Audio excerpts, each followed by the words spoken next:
أعوذ بالله من الشيطان الرجيم. بسم الله الرحمن الرحيم.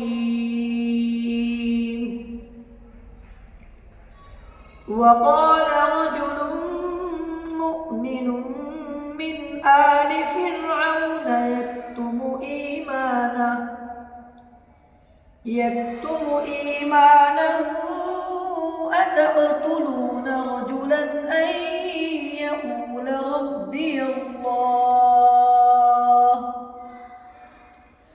وقد جاءكم بالبينات من ربكم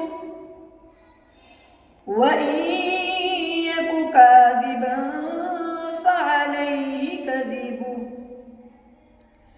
وإن يك صادقا يصبكم بعض الذي يعدكم إن الله لا يهدي من هو مسرف كذاب. يا قوم لكم الملك اليوم ظاهرين في الأرض فمن ينصرنا من بأس الله إن جاءنا قال فرعون ما أريكم إلا ما أرى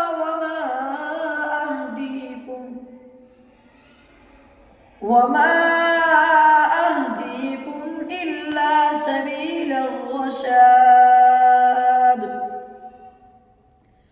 وقال الذي آمن يا قوم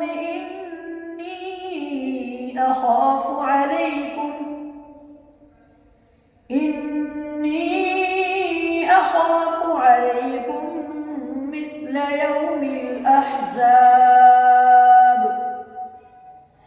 مثل دأب قوم نوح وعاد وثمود والذين من بعدهم وما الله يريد ظلما للعباد.